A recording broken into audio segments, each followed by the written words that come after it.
ইব্রাহিম আলাইহিস সালাম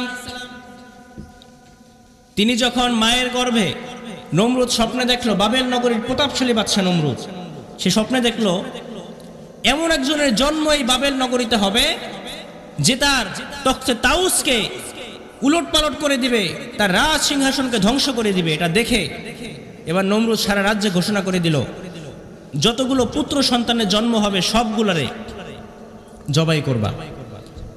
নমরুদের সেনাবাহিনী যত পুত্র সন্তানের জন্ম হয়েছে সবগুলারে ধরে ধরে জবাই করতো। নাউজুবিল্লাহ পড়েন। হাজার হাজার লক্ষ লক্ষ শিশু সন্তানকে হত্যা করেছে এক ইব্রাহিমের আগমন ঠেকানোর জন্য।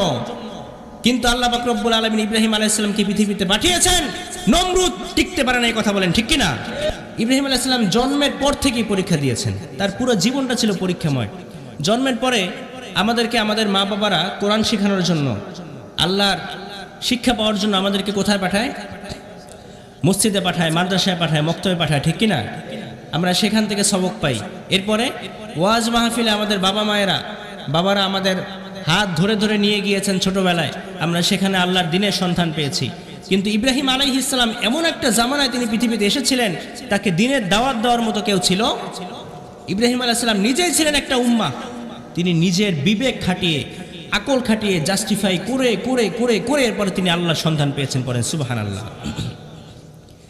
এজন্য রব্বুল আলামিন বলেন, ওয়া ইযিবতালা ইব্রাহিমা রাব্বুহু বিকালিমাতিন ফাআতাম্মাহুন্না ক্বালা ইন্নী জাঈলুকা লিন-নাসি ইমামা। আল্লাহ বলেন, নবী স্মরণ করেন সেই সময়ের কথা যখন আমি আমার খলিল ইব্রাহিমকে অনেকগুলো পরীক্ষা করেছিলাম, ইমানের অগ্নি পরীক্ষা করেছিলাম। আর আমার খলিল ইব্রাহিম প্রত্যেকটা পরীক্ষায় সফলতার সাথে গোল্ডেন এ প্লাস পেয়ে উত্তীর্ণ হয়েছে। সুবহানাল্লাহ। যতগুলো পরীক্ষা নিয়েছেন প্রত্যেকটা পরীক্ষায় পাস। প্রত্যেকটা পরীক্ষায় কি 33 পেয়ে পাস, সব কয়টায় গোল্ডেন এ প্লাস, সব কয়টা পরীক্ষায় তিনি পাস করেছেন। আল্লাহ বলেন, আমার ইব্রাহিম খলিল প্রত্যেকটা পরীক্ষায় পাস করেছে। আর ফলাফল স্বরূপ আমি ঘোষণা করে দিলাম, ইব্রাহিম ইন্নী জাঈলুকা লিন-নাসি ইমামা, আমি তোমাকে গোটা জাহানের জন্য, গোটা মুসলিম উম্মার নেতা বানায় দিলাম। সুবহানাল্লাহ। কি বানিয়ে দিয়েছেন? নেতা বানিয়ে দিলাম, আমি তোমাকে ইমাম বানিয়ে দিলাম। নেতা এমনি এমনি হওয়া যায় না। নেতা হতে হলে জেল খাটতে হয়, মার খেতে হয়, বাড়ি ছাড়া থাকতে হয়, ঝুঁকি এবং রিস্ক নিয়ে নিয়ে তারপরে নেতা হতে হয়। কথা বলেন ঠিক কিনা? এমন কোন নেতা আছে মার খায় নাই, জেলে যায় নাই? ও মিয়া, মার না খেয়ে আর জেলে যান না, যে নেতা হওয়া যায়? নেতা হওয়া যায় না। আল্লাহ বলেন, আমি আমার খলিল ইব্রাহিমকে অনেকগুলো পরীক্ষা করেছি, প্রত্যেকটি পরীক্ষা আমার ইব্রাহিম খলিল সফলতার সাথে গোল্ডেন এ প্লাস পেয়ে উত্তীর্ণ হয়েছে। কি পরীক্ষা ছিল তার জীবনে? জন্মের পরে ইব্রাহিম আলাইহিস সালাম দেখেন তার বাবা মূর্তি বানায়। নাম কি বলেন তো? আজর কুমার। তার কিন্তু আরো একটা পরিচয় আছে, তিনি ছিলেন নমরুদের প্রধান উজির। কি ছিলেন? আমাদের দেশে এই যারা মূর্তি বানায়, কুমার যাদেরকে বলে, কুমার বললে আমাদের চোখের সামনে ভেসে ওঠে খুব নিম্ন শ্রেণীর একদল মানুষ, ঠিক না? যারা মাটি দিয়ে বিভিন্ন মূর্তি তৈজসপত্র বানিয়ে তারা তাদের জীবিকা নির্বাহ করে। কিন্তু না, ইব্রাহিম আলাইহিস সালামের বাবা আজর তিনি কোনো নিম্ন স্তরের মানুষ ছিলেন না, তিনি ছিলেন তৎকালীন সময়ের প্রতাপশালী বাদশা নমরুদের প্রধান উজির। কি ছিলেন? প্রধান উজির। ক্ষমতা আছে না নাই? ইব্রাহিম আলাইহিস সালাম জন্মের পরেই দেখেন বাবা মূর্তির পূজা করে, মূর্তি বানায়, তার আশেপাশে সব মানুষগুলো আগুনের পূজা করে, কেউ গাছের পূজা করে, বড় একটা বট গাছ দেখলেই দাঁড়িয়ে যায়, কেউ গরুর পূজা করে, আছে না নাই? কেউ তারকার পূজা করে, কেউ চাঁদের পূজা করে। ইব্রাহিম আলাইহিস সালাম তিনি খুঁজতে থাকতেন মনে মনে যে আরে এই মানুষগুলো নিজের হাতে মূর্তি বানায়, আবার এগুলোর পূজা করে, এর মানে কি? আমি যদি কোনো মূর্তি বানাই তাহলে তো আমি ওইটার স্রষ্টা, ঠিক না? আপনি যদি কোনো জিনিস বানান তাহলে আপনি ওইটার স্রষ্টা না? নিজের হাতে মূর্তি বানায় এরপর ওইটারে আবার কি বলে? খোদা। ইব্রাহিম আলাইহিস সালাম দেখেন হিসাব তো মেলে না, যেটারে নিজে বানাইল ওইটা আবার খোদা হয় কেমনে? তিনি নিজের সাথে নিজে কথা বলতেন। হঠাৎ একদিন রাত্রিবেলা ইব্রাহিম আলাইহিস সালাম আকাশে ধ্রুব তারা দেখতে পেলেন। কি তারা? ধ্রুব তারা। এটা দেখে তিনি ভাবলেন যে ধ্রুব তারা, এই তারকাই মনে হয় আমার রব। এই ঘটনার দুইটা ব্যাখ্যা আছে। একটা হচ্ছে ইব্রাহিম আলাইহিস সালাম তার কওমের লোকদেরকে শিক্ষা দেওয়ার জন্য তিনি ধাপে ধাপে, এরা তারকার পূজা করে, চাঁদের পূজা করে, সূর্যের পূজা করে, আগুনের পূজা করে। এই সব কিছু থেকে মুখ ফেরানোর জন্য তিনি কৌশলে তাদেরকে যুক্তি দিয়ে, বিজ্ঞান ভিত্তিক যুক্তি দিয়ে তাদেরকে দূরে সরিয়ে রাখার চেষ্টা করেছেন। আরেক বর্ণনায় আছে, ওই যে ইব্রাহিম আলাইহিস সালামের মা নমরুদের থেকে বাঁচার জন্য পাহাড়ে চলে গিয়েছিলেন, 3 বছর পরে যখন ইব্রাহিম আলাইহিস সালাম গুহা থেকে প্রথম বের হলেন, বের হওয়ার পরে তিনি তারকা দেখেছেন, চাঁদ দেখেছেন, এভাবে তিনি কথা বলেছেন। আল্লাহ পাক রব্বুল আলামিন তার পুরা কথাগুলো একেবারে হুবহু কপি করে কোরআনে উঠিয়ে দিয়েছেন। পড়েন সুবহানাল্লাহ। রব্বুল আলামিন বলেন, ইব্রাহিম বলে, ফালাম্মা জান্না আলাইহিল লাইলু রাআ কাওকাবান ক্বালা হাযা রাব্বি ফালাম্মা আফালা ক্বালা লা উহিব্বুল আফিলিন। ইব্রাহিম আলাইহিস সালাম যখন তারকা দেখতে পেলেন সন্ধ্যাবেলা, এই তারকা দেখে তিনি মনে মনে ভাবলেন, এটাই মনে হয় আমার রব। কিন্তু যখন পরের দিন এই তারকাটা অস্ত গেল, ডুবে গেল, যখন তারকা কিছু সময় পর অস্ত হয়ে গেল, তখন তিনি বললেন, ইন্নী লা উহিব্বুল আফিলিন, যেটা অস্ত যায় সেটাকে আমি পছন্দ করি, যেটা অস্ত যায় সেটাকে আমি ভালোবাসি। এর পরের দিন পূর্ণিমার রাত, সন্ধ্যা হওয়ার পরে পূর্ণিমার জলে চাঁদটা পূব আকাশে উদিত হয়েছে। এই পূর্ণিমার চাঁদ অন্যান্য দিনের চেয়ে একটু বেশি আলো ছড়ায় না, হালকা হালকা আলো হয়ে যায় পুরো পৃথিবীটা, ঠিক কিনা বলেন? এটা দেখে ইব্রাহিম আলাইহিস সালাম ভাবলেন, এই তারকায়, এই চাঁদ মনে হয় আমার রব। কারণ তারকার চেয়ে চাঁদ বড় নাকি ছোট? ফালাম্মা রাআল কমারা বাযিগান ক্বালা হাযা রাব্বি ফালাম্মা আফালা قال لئن لم يهدني ربي لأكونن من القوم الضالين। সুবহানাল্লাহ পড়েন। পরের দিন পূর্ণিমার রাত, যখন ইব্রাহিম আলাইহিস সালাম চাঁদ দেখতে পেলেন, চাঁদ দেখে ভাবলেন, এটাই মনে হয় আমার খোদা।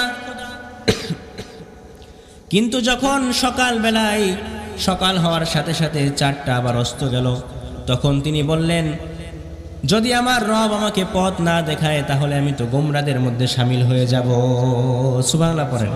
দেখছেন নিজের সাথে কি কথা, নিজের সাথে তিনি কথা বলেছেন। এভাবে কথা বলে বলে তিনি আল্লাহর সন্ধান পেয়েছেন।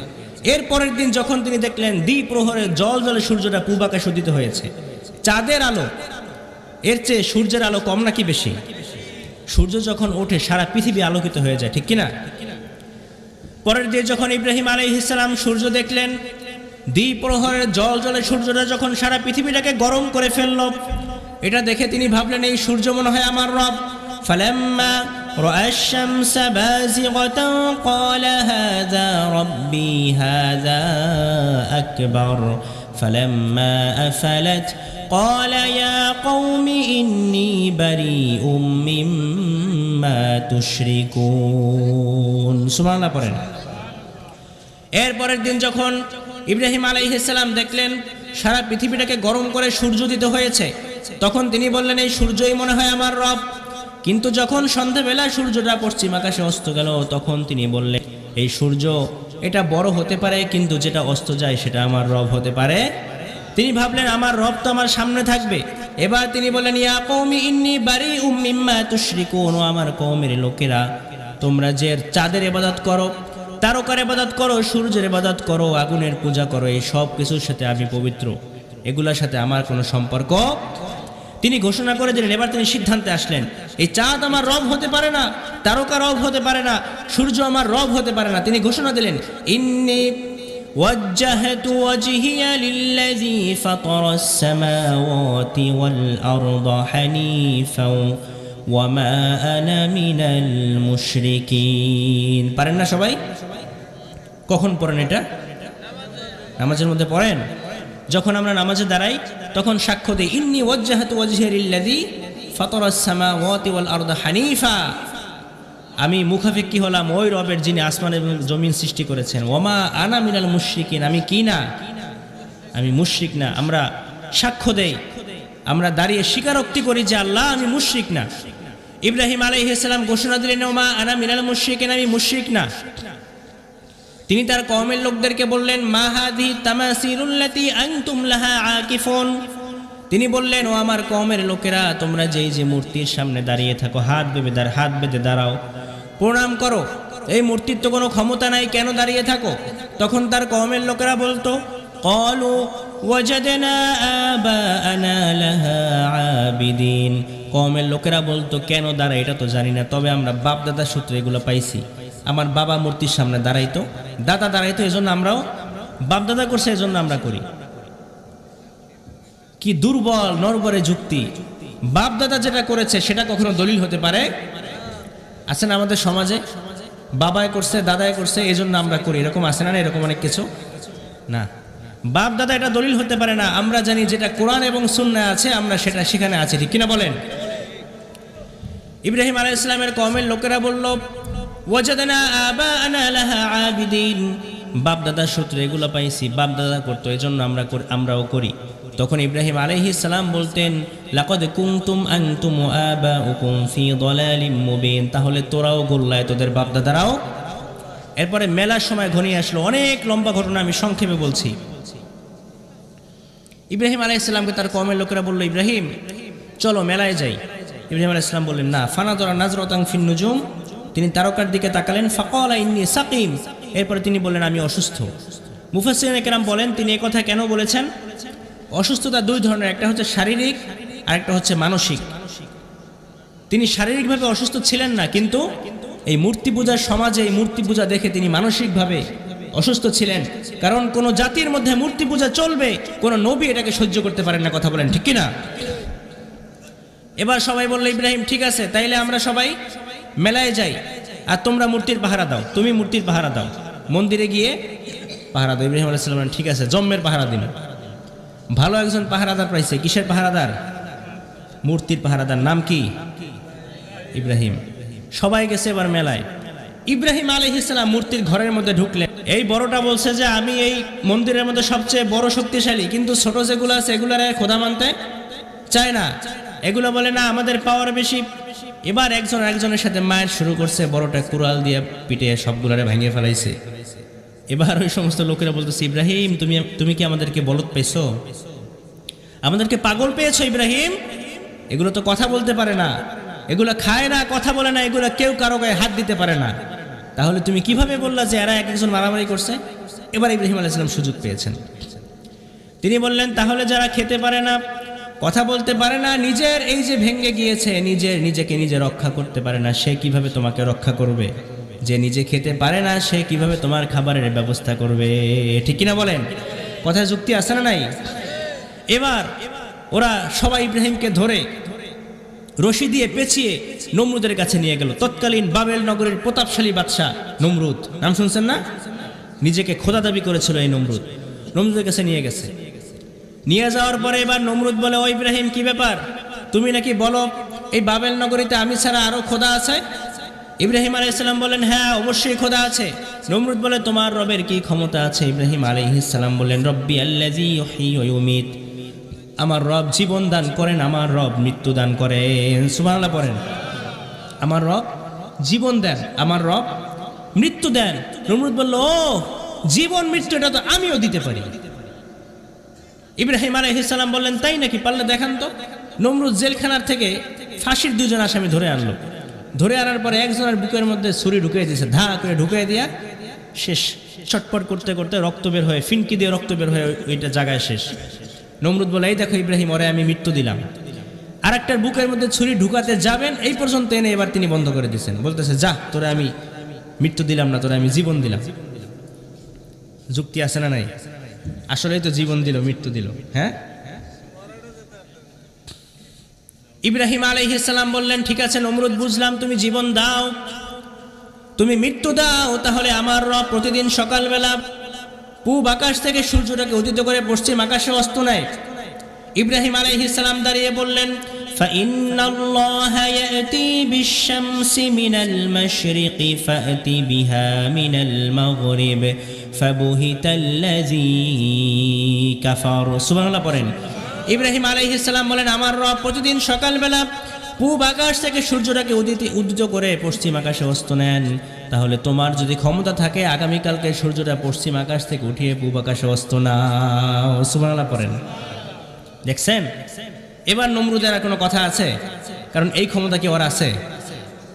দুষ্ট লোকেরা যখন তর্কে হেরে যায় তখন তারা কি করে বলেন তো? হ্যাঁ, তখন তারা অ্যাটাক করে। যখন দুষ্ট লোকেরা তর্কে হেরে যায় তখন তারা গায়ে হাত দেয়, দেখবেন গায়ে হাত দিয়ে তখন তারা শুরু করে। এবার নমরুদ ঘোষণা করল, ক্বালু হাররিকুহু ওয়ানসুরু আলিহাতাকুম ইন কুনতুম ফাইলিন। নমরুদ এবার ঘোষণা করলো, যদি তোমরা আসলেই তোমাদের ধর্ম বাঁচাতে কোনো চেষ্টা করে থাকো, তোমাদের উপাস্যদেরকে যদি বাঁচাতে চাও, তাহলে তোমরা ইব্রাহিমকে আগুনের মধ্যে ফালাও। নাউজুবিল্লাহ পড়েন। ক্বালু বুনু লাহু বুনিয়ানান ফাআলকুহু ফিল জাহিম ওয়া আরাদু বিহি কাইদান ফাজআলনাহুমুল আসফালিন। নমরুদ এবার বলল, ইব্রাহিমের জন্য বড় একটা ইমারত বানাও, সুউচ্চ একটা বিল্ডিং বানাও এবং বিশাল বড় একটা আগুনের কুণ্ডলী খনন করো এবং ওই সুউচ্চ বিল্ডিংয়ের উপর থেকে ইব্রাহিমকে ওই আগুনের কুণ্ডলীর মধ্যে ফালাও। বিশাল বড় আগুনের কুণ্ডলী খনন করা হলো, কয়েক বছর ধরে কাঠ সংগ্রহ করা হলো। এবার যখন সেই বিশাল আগুনের কুণ্ডলী খনন করার পরে আগুন জ্বালানো হলো, দাউ দাউ করে আগুন জ্বলে উঠলো।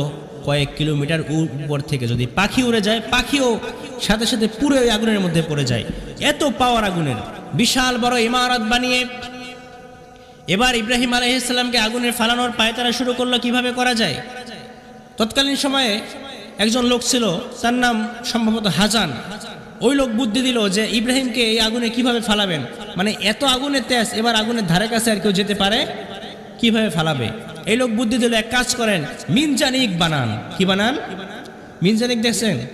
হ্যাঁ, গুগলে সার্চ করলে দেখবেন যে আমাদের দেশে এই যে আছে না, খোয়া, বালু, সিমেন্ট, এগুলো যে ঢালাই মেশিনের মধ্যে যেভাবে মিক্স করে, এই যে ছোট ছোট চাকা, ওই মিনজানিকটা হচ্ছে এরকম ছোট দুইটা চাকা থাকে আর মাথায় হচ্ছে এরকম গোল একটা চাকতির মতো। তো ওইটার মধ্যে মূলত পাথর ফিট করে, এরপরে ওইটা দূরে নিক্ষেপ করে। গুগলে সার্চ করলে দেখতে পারবেন। সর্বপ্রথম দূরপাল্লার এই যে পাথর অথবা গোলাবর্ষণের জন্য এগুলো আবিষ্কার করা হয়েছে। তো ইব্রাহিম আলাইহিস সালামের জন্য তারা মিনজানিক বানালো। সহজ কথায় বললে আমরা বুঝি চরকা বানালো। ছোটকাল থেকে শুনেছে যে কি চরকা। ইব্রাহিম আলাইহিস সালামকে সেটার মধ্যে শক্ত করে বাঁধা হলো। বাঁধার পরে এবার ইব্রাহিম আলাইহিস সালামকে সেই আগুনের মধ্যে নিক্ষেপ করবে, কিন্তু ফেরেশতারা সেটা ধরে আছে শক্ত করে, চাইলেও সেটা চরকা তারা ঘুরাতে পারছে না, মিনজানিক থেকে দূরে নিক্ষেপ করতে পারছে না। ইব্রাহিম আলাইহিস সালামকে যখন তারা নিক্ষেপ করতে পারলো না, এবার শয়তান এসে বুদ্ধি দিল, নমরুদ এভাবে করে নিক্ষেপ করতে পারবা না, কারণ এই চরকার মাথায় হাজার হাজার ফেরেশতারা এসে ধরে বসে আছে। তুমি চাইলেও এক কাজ করো, যদি ফেরেশতাদেরকে সরাতে চাও তাহলে এখানে বেশ্যা যে বেহায়া নারীগুলো আছে সেগুলোকে আগুনের পাশে আনো, এখানে এনে তাদেরকে ব্যভিচারের মধ্যে লিপ্ত করো। যখন জেনা ব্যভিচার শুরু হবে তখন ফেরেশতারা এমনি এখান থেকে চলে যাবে। যুগে যুগে শয়তান এভাবে কুমন্ত্রণা এবং বুদ্ধি দিয়েছে ঈমানদারদেরকে বিপদে ফেলানোর জন্য। নমরুদ তাই করল। তখন ফেরেশতারা সবাই যখন চলে গেল, এবার চরকার রশি ঘুরে উঠল। মিনজানিকের রশি যখন টান পড়েছে ইব্রাহিম আলাইহিস সালামকে আগুনে নিক্ষেপ করবে, ইব্রাহিম আলাইহিস সালামকে দূর থেকে আগুনে নিক্ষেপ করা হলো। যখন ইব্রাহিম আলাইহিস সালাম আগুনে নিক্ষিপ্ত হচ্ছেন, ঠিক সেই সময় জিবরাইল আলাইহিস সালাম চলে আসলেন। এসে বললেন, ও আল্লাহর খলিল ইব্রাহিম, আলাকা হাজাতুন ইয়া ইব্রাহিম, ও ইব্রাহিম কোনো সাহায্যের দরকার আছে নাকি? ইব্রাহিম আলাইহিস সালাম বললেন, সাহায্য তো দরকার আছে, তবে আমি জানতে চাই এই সাহায্যটা কি মিনকা ও মিনাল্লাহ, এই সাহায্যটা তোমার পক্ষ থেকে নাকি আল্লাহর পক্ষ থেকে? দেখেন, পরীক্ষা দিতে দিতে এ পর্যন্ত তিনি এসেছেন, এটা ছিল আরো বড় পরীক্ষা, শেষ সময়ের চূড়ান্ত পরীক্ষা। আল্লাহ দেখতে চাইলেন যে ইব্রাহিম এই সময় আমার কাছে সাহায্য চায় নাকি ফেরেশতার কাছে সাহায্য চায়। জিবরাইল আলাইহিস সালাম বললেন, এটা আমার পক্ষ থেকে। ইব্রাহিম আলাইহিস সালাম বললেন, যদি তোমার পক্ষ থেকে সাহায্য হয় তাহলে তোমার সাহায্যের আমার দরকার। তিনি বলে উঠলেন, হাসবিয়াল্লাহু ওয়া নি'মাল ওয়াকিল, নি'মাল মাওলা ওয়া নি'মান নাসির। তিনি বললেন, জিবরাইল তোমার সাহায্যের আমার প্রয়োজন নাই, আমি যে আল্লাহর জন্য আগুনে নিক্ষিপ্ত হচ্ছি সেই আল্লাহই আমার জন্য যথেষ্ট। সুবহানাল্লাহ। ইব্রাহিম আলাইহিস সালামকে আগুনের মধ্যে ফালানো হলো। আগুনের মধ্যে ফালানো হলো, হাতে পায়ে মোটা মোটা দড়ি আগুনের মধ্যে ফালানোর সাথে সাথে সব দড়িগুলো আগুনে জ্বলে যায়, তক্তা জ্বলে যায়, কিন্তু ইব্রাহিম আলাইহিস সালামের একটা পশমও জ্বলে না। সুবহানাল্লাহ পড়েন। আজও যদি তোমাদের মাঝে কেউ ইব্রাহিমের মতন ঈমান আনিতে পারো, অগ্নিকেও পুষ্প বলে পরিণত করিতে পারো। ঠিক কিনা? মুসার মতো ঈমান হলে রাস্তা হবে সাগর জলে, নবী ইউসুফের মতো ঈমান হলে একে একে দরজা খুলে, নবী ইব্রাহিমের মতো ঈমান যদি আজও থাকে বিদ্যমান, অগ্নিকুণ্ডে দেখতে পাবে খুব সুরত এক ফুল বাগান। সুবহানাল্লাহ পড়েন। আল্লাহ ঘোষণা করলেন, কুলনা ইয়া নারু কুনি বারদাও ওয়া সালামান আলা ইব্রাহিম। ও আগুন সাবধান, পৃথিবীর শুরু থেকে তোকে আমি একটা ধর্ম দিয়েছি, জ্বালানো পোড়ানোর ধর্ম, যেটাই সামনে পাবি সেটাই জ্বালিয়ে পুড়িয়ে ছারখার করে দিবি। কিন্তু সাবধান, আজকে আমার ইব্রাহিমের যেন একটা পশমও না পড়ে। আল্লাহ পাক রব্বুল আলামিন আগুনকে সেদিন ইব্রাহিম আলাইহিস সালামকে ঠান্ডা করে দিয়েছেন। সুবহানাল্লাহ পড়েন। আগুন বলল, আল্লাহ বললেন ঠান্ডা হব। কেমন ঠান্ডা হব? আল্লাহ বলেন বারদান ওয়া সালামান, এমন ঠান্ডা হ যেন ঠান্ডায় আমার ইব্রাহিম কষ্ট না পায়, গরমও না ঠান্ডাও না, নাতিশীতোষ্ণ এমন পরিবেশ হয়ে যা, জান্নাতের গুল বাগিচা হয়ে যায়, যেন আমার খলিল ইব্রাহিম গরমেও কষ্ট না পায়, আবার ঠান্ডায়ও কষ্ট না পায়। সুবহানাল্লাহ বিহামদি। আল্লাহ পাক রব্বুল আলামিন পরীক্ষা নিতে এই পর্যায়ে যখন দেখলেন যে ইব্রাহিম তো পাশ করে গিয়েছে, শেষ পর্যন্ত আমার উপরেই ভরসা করেছে, আল্লাহ পাক রব্বুল আলামিন এবার ঘোষণা করলেন, ইব্রাহিম আমি তোমার জন্য আগুনকে ফুল বাগিচা করে দিলাম। পরবর্তীকালে ইব্রাহিম আলাইহিস সালাম কিন্তু অনেক বছর বেঁচে ছিলেন। এই আগুন থেকে বের হওয়ার পরে 40 দিন ছিলেন তিনি নমরুদের সেই অগ্নিকুণ্ডে। পরবর্তীকালে নাতিপুতিদের সাথে যখন তিনি গল্প করতেন, তখন তিনি বলতেন, ও নাতিরা, আমি আমার জীবনে যত শান্তি সুখ পেয়েছি তার সবচেয়ে বেশি সুখ শান্তি আমি অনুভব করেছিলাম নমরুদের সেই অগ্নিকুণ্ডে ওই 40 দিন পরে। সুবহানাল্লাহ, সবচেয়ে বেশি শান্তিতে আমি সেদিন ছিলাম। ওদিকে আজর উঠছে সেই সুউচ্চ মিনারের উপরে, ওইটা যখন সে দেখছে যে আগুন তোর আগুন নাই, আগুন হয়ে গেছে জান্নাতের ফুল বাগিচা, সে ঘোষণা করে দিল, নি'মার রব্বু রব্বুকা ইয়া ইব্রাহিম, ও ইব্রাহিম তোমার রব কতই না চমৎকার। আমরা তোমার জন্য এত বছর ধরে প্ল্যান প্রোগ্রাম করে যেই আগুনের কুণ্ডলী বানালাম, তোমার রব তোমার জন্য সেই আগুনটাকে জান্নাতের ফুল বাগিচা করে দিল। সুবহানাল্লাহ। এজন্য রব্বুল আলামিন বলেন, ওয়া আরাদু বিহি কাইদান ফাজআলনাহুমুল আসফালিন। আল্লাহ বলেন, ওরা ষড়যন্ত্র করেছে আর আমি ওদের ষড়যন্ত্রকে ধূলিসাৎ করে ওদেরকে লজ্জিত অপমানিত করে দিয়েছি। ঠিক কিনা? নমরুদ এরপর আরো বার বেড়েছে। এবার সে ইব্রাহিম আলাইহিস সালামকে বলছে, ইব্রাহিম তোমার রবের এত ক্ষমতা, তাহলে তোমার রবের সাথে আমি যুদ্ধ করতে চাই। নাউজুবিল্লাহ পড়েন। তোমার রব কোথায় আছে? ইব্রাহিম আলাইহিস সালাম বলবেন, আল্লাহ তো আসমানে। এবার নমরুদ অনেক দিন পর্যন্ত কয়েকটা শকুনকে, 4টা শকুনকে গোশ খাইয়েছে, খালি গোশ খাওয়াইতে অনেক শক্তিশালী বানিয়েছে। তার টার্গেট হচ্ছে এই শকুনের মাধ্যমে সে আকাশে উঠবে। একটা খাটের মতো একটা বানিয়েছে, বানানোর পরে শয়তানের মাথায় তো বুদ্ধি থাকবেই। বানানোর পরে এবার ওই শকুন 4টা কিভাবে স্থাপন করবে, শয়তান এসে বুদ্ধি দিল, বাদশা নামদার এই 4টা শকুনকে এই খাটের চারপাশে বেঁধে দেন এবং ওদের মাথার উপর একটা লাঠির মাধ্যমে গোশতের টুকরা ঝুলিয়ে দিবে। এই শকুন উপরে গোশতের টুকরা দেখে যখন সে গোশত খাওয়ার জন্য উপরে উঠতে চাইবে, তখন সে উড়বে। এভাবে উড়তে উড়তে আপনাকে নিয়ে উপরে চলে যাবে। নাউজুবিল্লাহ পড়েন। ঠিক সেটাই করেছে। এভাবে উড়তে উড়তে উড়তে উড়তে অনেক উপরে যাওয়ার পরে এবার সে তীর বের করে আকাশের দিকে তীর নিক্ষেপ করেছে।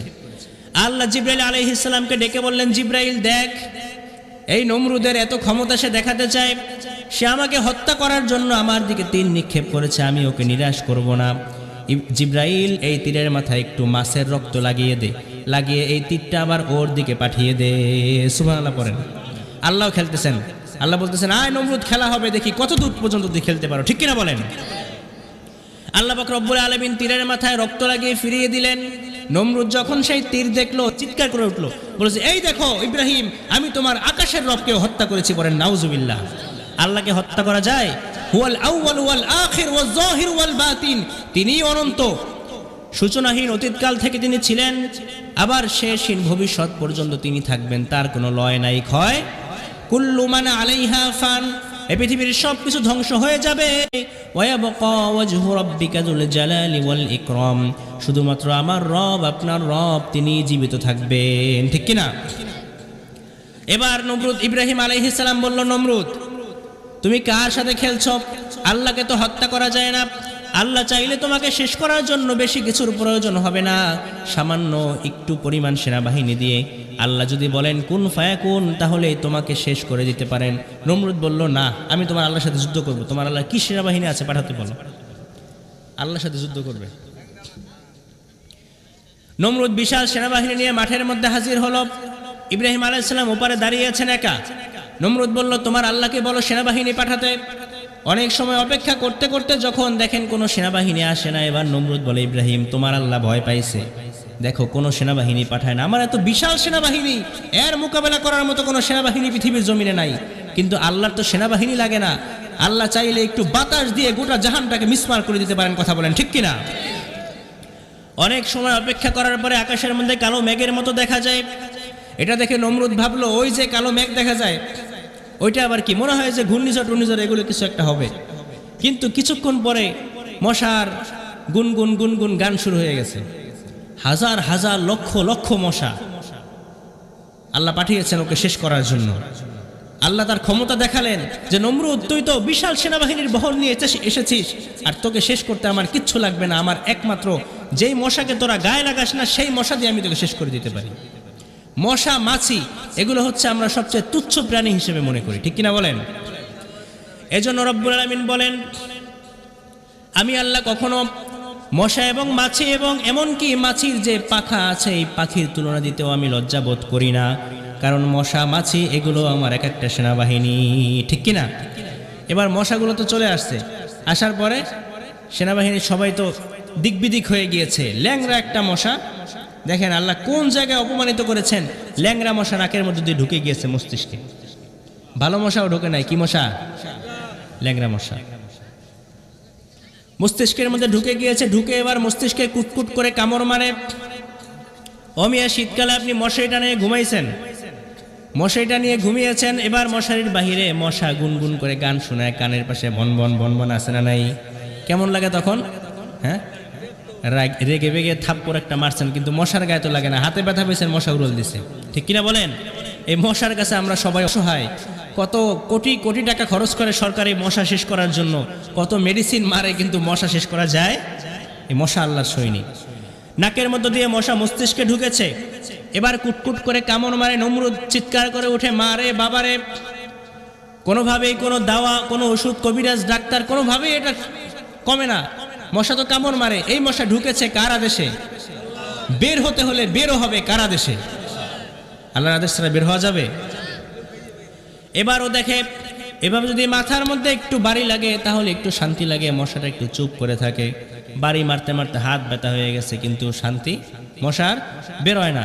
শেষ পর্যন্ত পায়ের জুতা খুলে যখন এভাবে বাড়ি মারছেন, দেখেন যে পুরো মাথা ঠান্ডা। সুবহানাল্লাহ পড়েন।